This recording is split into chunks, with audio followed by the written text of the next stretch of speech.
So your point is 20 and over is, talking about this to most of our viewers may not be that relevant. We can't afford $20 million houses. But you say over 20 is great. It's just the 10 to 20 where it wasn't quite as good. I think if you look at the quantity of sales over 10 million and above, it was down 13.5% year over year, 19 to 18.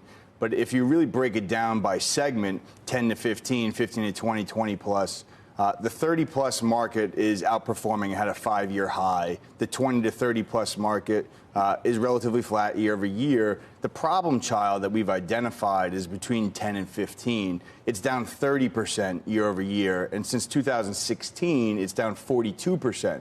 So I think if you're looking at the quantity of sale differentiation, that's really the segment that people need to focus in on and look at it. And I think New Yorkers at large are saying, I'm just not getting enough value. So they're screaming to the market, I'm going to go elsewhere. Quality of life is better. Tax implications are different. I think if you have brutal legislation, I think if you have the media constantly bombarding the negativity around the macro market, people are going to look and say, like, is my $10 to $15 million in New York City going to go far? And I think the answer is no.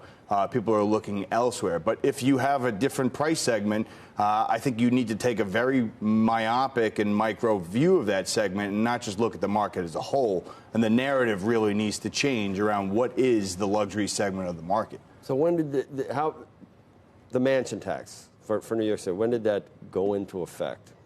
People did things before that, right? And then, yes. And it has hurt, has it not? The second quarter was the highest, the largest quantity of sales that New York City has ever seen. So it went in the third quarter. It kicked in at the end of the second quarter. Second and third and fourth quarter, have been pretty terrible because I think a lot of people have been focusing on getting that purchase in before the mansion tax took effect. All right, the Bloomberg headline is New York City's luxury real estate market was battered in 2019. Is that true?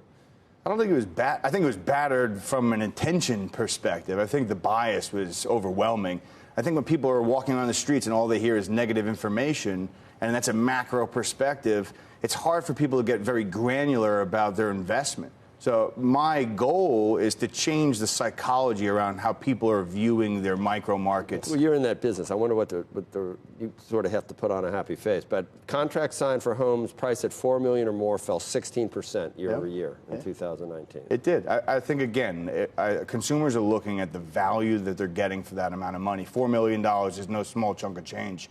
So I think developers, I think sellers, they need to come up with a really specific hyper-targeted marketing and sales tactic that help to delineate their product.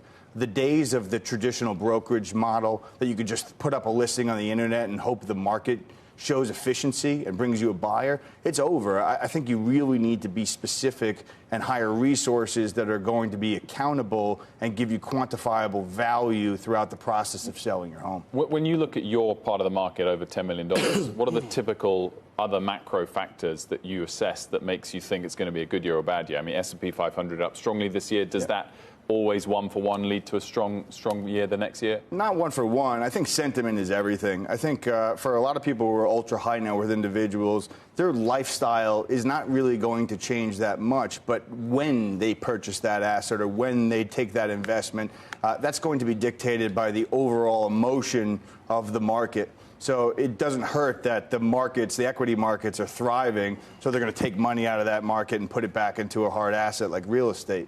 But it's a timing perspective. The Hamptons, for example, they just had its best quarter in 5 years. There was 23 trades over $10 million in the fourth quarter. So, I mean, that's indicative of where people's sentiments are. And so how does it work itself out? Is there an oversupply? How long does it take to Yeah, I mean, there's an oversupply. The condo market in New York City represents 60% of the 10 million plus market. So I think you're going to see a longer absorption in the new development condo market. 2020 won't be much better, will it? And aren't we ready for these people in New York, these local people? You don't know what they'll do at any time. I mean, you got, AOC, Amazon, you got crazy, rhetoric and actions, right? And they could do anything at any time to try and soak. I mean, soaking the rich is sort of in vogue, is it not? Bernie Sanders might be the candidate.